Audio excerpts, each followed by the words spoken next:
This video is going to smack a little of privilege, but the truth is, whether we deserve it or not, like it or not, we do have privilege.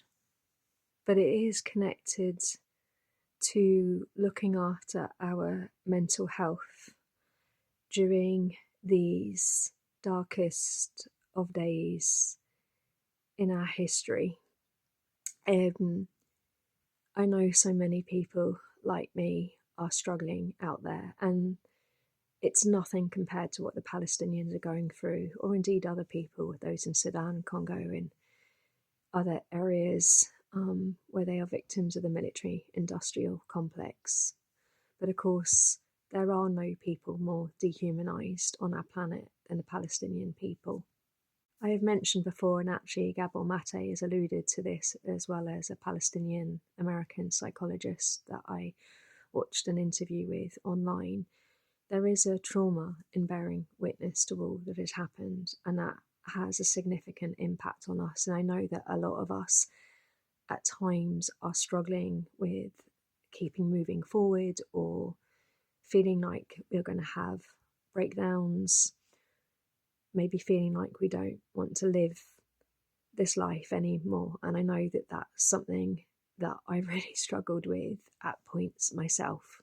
But the truth is that that doesn't benefit the Palestinians if we break.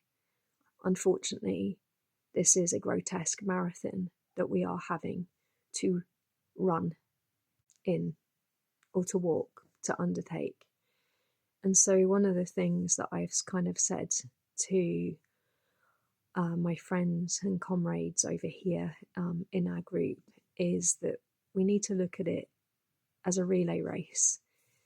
And that means at times knowing when we have to pass the baton on just for a short amount of time, so that we can pick it back up and keep moving forward. Because if we break, we will not be able to complete this marathon. That's not about being selfish, it's just about being wise and recognizing that whilst we have the opportunity to take moments to breathe, that we should take those moments, because we don't know when we won't have those anymore. It's not about extended periods of time. It may be half a day, it may be a day, it may be a few days, and finding the things that work for us as individuals, that help resource us. I think I've said in the past, for me, that's going out into nature, being with the trees, looking at the stars helps me sometimes, because it reminds me how insignificant we really are, and the immense beauty of the universe. So I just wanted to share this just in case it helps. And I guess because one of the things which I've said before we need to be doing for others is to role model. And also because there's so many people that have joined our movement who are new, it's new to them, and it's trying to help them to build their resilience and their endurance. We must also trust that one day this race will end. There will be an accounting. It might be that some of us don't get to see the end, but we must trust it will come. And until then, we keep moving forward, taking moments to breathe, having moments with each other to lift each other up, to cry with one another, to howl with one another, and also to find moments for the lighter times.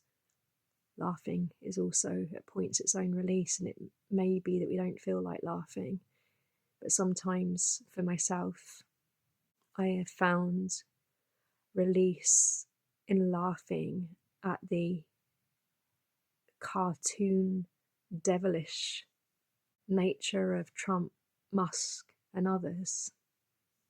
One of the things my friends and I, a few of my friends and I did, was to go down to a remote place, and we threw stones and shouted and cried and swore,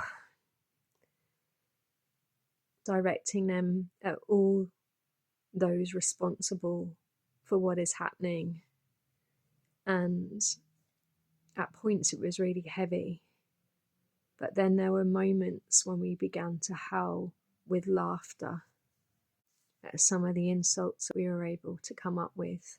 And after that, we were able to ground and then began to plan what we were going to be doing next to keep holding a light and raising awareness and resisting this crime of our century. Anyway, I don't know if that helps, but I just wanted to share it because it seems really pertinent today.